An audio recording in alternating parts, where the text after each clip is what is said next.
wacu Yesu Kristo, abo tugiye kuganira ijambo ry'Imana, uri kumwe na Valery.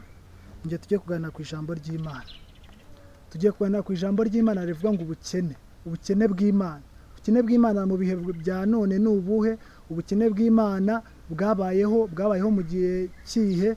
Tugiye kuganira kuri iryo jambo, nsobanukirwe neza mbese ubukene Imana ifite none ni ubuhe, kugira ngo urebe ko waza uri igisubizo nk'uko hari abagabo babaye ibisubizo mu gihe babayemo. Turabakiriye mu izina ry'Umwami wacu Yesu Kristo, amen.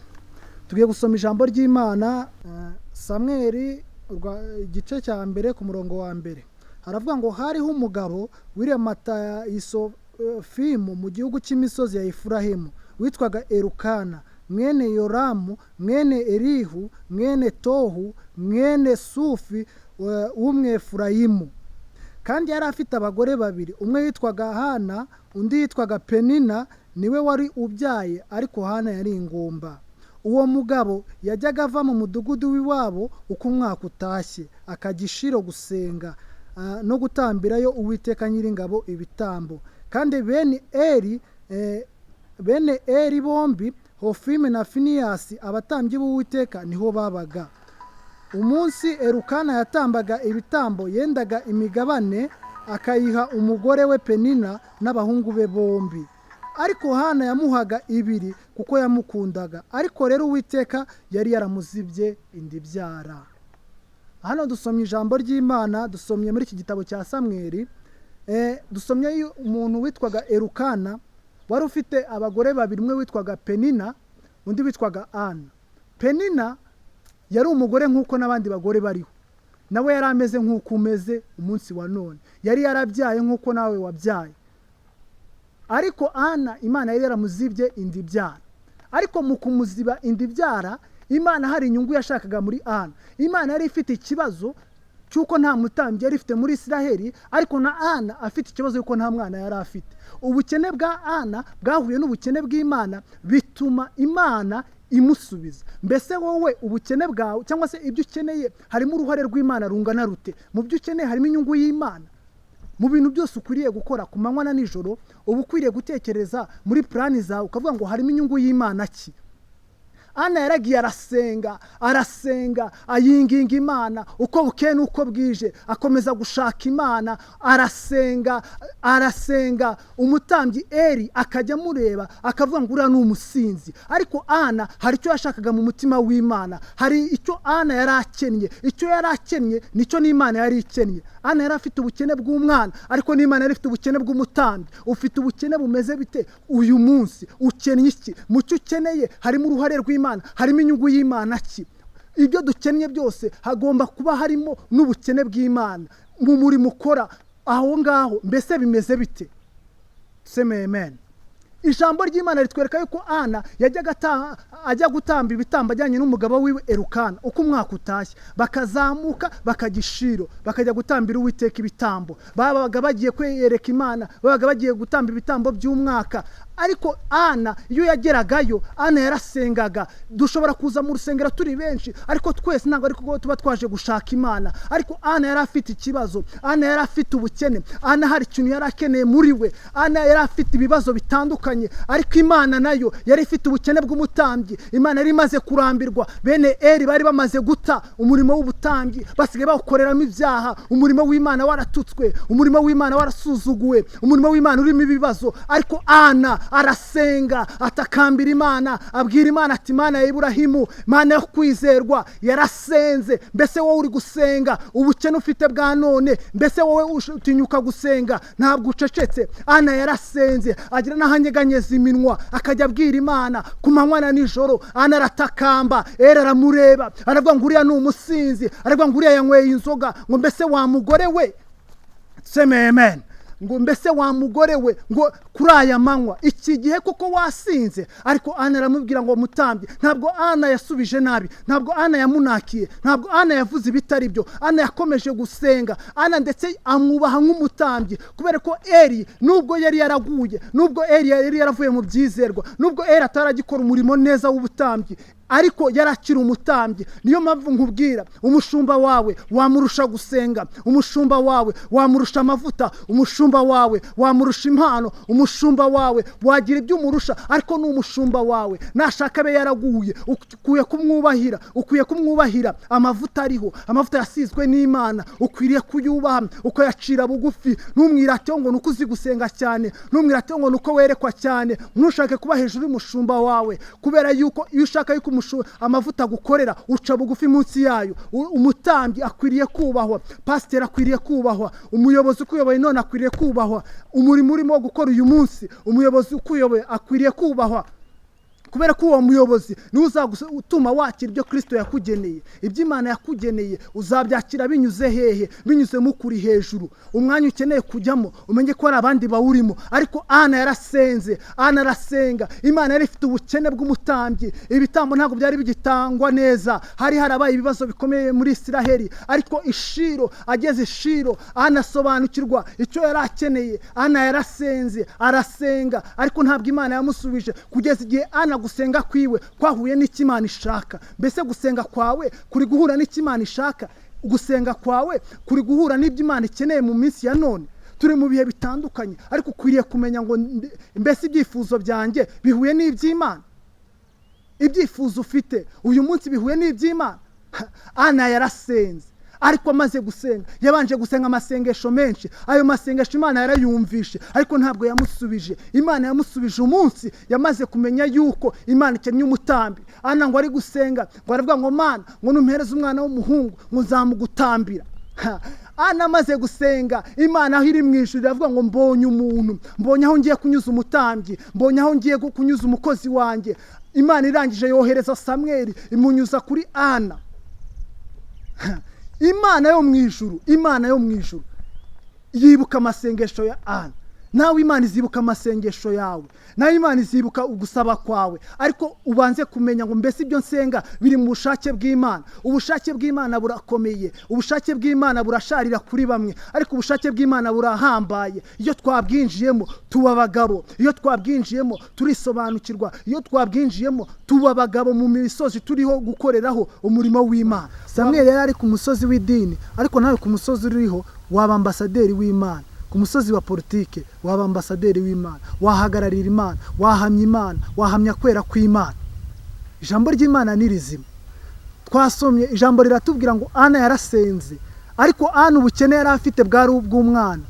Iyo turebye umukozi w'Imana Gideyoni, iyo dusomye mu gice cya 6 cy'abacamanza, dusangamo umukozi w'Imana witwa Gideyoni. Gideyoni Abamidiyani bari baramereye n'Abisiraheli, barabateraga bakabica bafite ibibazo. Isiraheli ifite ibibazo, ariko Gideyoni ngo aramasohoka, abandi bari bihishe. Impamvu Imana yatoranije Gideyoni yarashize amanga. Gideyoni baramutumye ngo najye kureba ibyo barya, ariko Gideyoni ntiyagira ubwoba. Abandi bakozi b'Imana bari batinye, abandi b'Isiraheli bari batinye, ubwoko bw'Imana bwari bwatinye, ariko Gideyoni aratinyuka arasohoka. Niyo mpamvu marayika w'Imana yari yategereje, aravuga ngo uri busohoke, uwo nguwo ni Imana izakoresha. Uri busohoke wazaba igikoresho cy'Imana. Niyo mpamvu Imana yakoresheje Gideyoni. Ahari iyo aza gusohoka undi, Imana niwe yari gukoresha. Ariko yabarebye abagabo bashize amanga, abagabo badafite ubwoba, Imana ikoresha Gideyoni. Abamidiyani bari bamereye nabi ubwoko bwa Isiraheli, bituma Imana yongera kwibuka Isiraheli, ibikoresha umukozi wayo Gideyoni.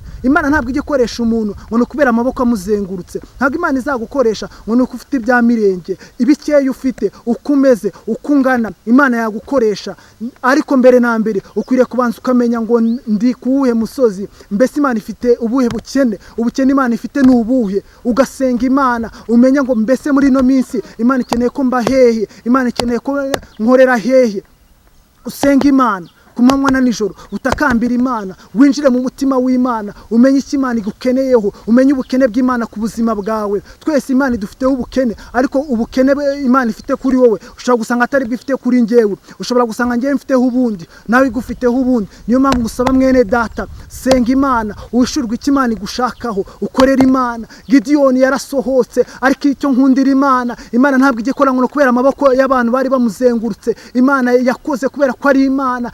Imana igenda igabanya umubare. Reka nkubwire, ababa bakuzengurutse baba ari benshi ariko Imana itaragutoranije. Ababa bakuzengurutse baba ari benshi ariko Imana itaraguhamagariye muri icyo kintu. Ushobora kuba ufite abantu bakuzengurutse, abantu bagushyigikiye, ariko ntabwo aricyo cyerekana ko Imana yagutoranije. Ahubwo cyerekana ko Imana yagutoranije ni umuhamagaro uri muri wowe. Mbese ahantu uri gusabana n'Imana ku ruhe rugero? Mbese ahantu uri kwinjira mu mutima w'Imana ku ruhe rugero? Usenga bingana iki? Winjira mu mutima w'Imana ugakuramo ubukene Imana ifite ku buzima bwawe bingana bite?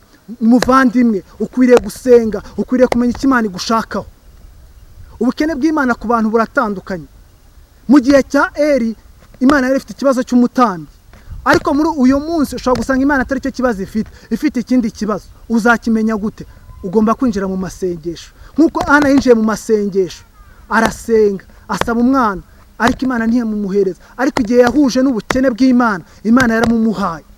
Nawe ibyo usaba muvandimwe, wasanga impamvu bitari gusubizwa ariko utaramenya icyo Imana ishaka muri icyo kintu. Ariko numara gutegura plani yawe ukavuga ngo Mana nkeneye iki kintu, Mana ndashaka iki kintu, ariko unyereke ko harimo nawe inyungu yawe mu bikorwa ukora byose. Ukwiriye kwerekana inyungu y'Imana, ndetse mu bikorwa byose ukora. Nimba ufite akazi, inyungu y'Imana, inyungu y'urusengero rw'Imana nicyo cya 10. Nusaba Imana akazi, ugomba kubwira Imana ati Mana, hano umugabane wawe n'uyu, ibyo nzajyana mu rugo rwanjye nibi. Ibyo bintu byose ukabitandukanya kugira ngo ubashe kugera ku cyo ushaka kugeraho. Ariko nushaka kugera ku kintu hatarimo Imana, muvandimwe, icyo kintu ntabwo kizaramba. Icyo kintu nta garanti gifite. Ariko ikintu cyose kirimo Imana, icyo kintu kigira agaciro, icyo kintu kigira umumaro mu gihe cya none ndetse no mu gihe kizaza. Abagabo bose bataramiye Imana, abagabo bose binjiye mu mutima w'Imana, abagabo bose bashatse kugira ngo bamenye icyo Imana ibatekerezaho, bageze kure. Ariko mbere na mbere ni uko ubanza ukakimenya, ukisobanukirwa, ukamenya uwo uriwe, ukamenya icyo Imana igukeneyeho. Ijambo ry'Imana rirera, ijambo ry'Imana ni iry'ukuri, ijambo ry'Imana rirakomeye. Ukwiriye kuryizera, ukwiriye kurigenderamo. Imana yacu niyo yo kwizerwa, ku manywa na nijoro Imana niyo kwizerwa, Imana niyo kwizerwa. Twasomye ibyanditswe bigenda bitwereka abakozi b'Imana bagiye bahagarara ku musozi wabo bakamenya icyo Imana ikeneye bakagikora. Nawe wakora icyo Imana ikeneye aho uherereye uyu munsi. Ubutumwa bwiza ntibukoze isoni.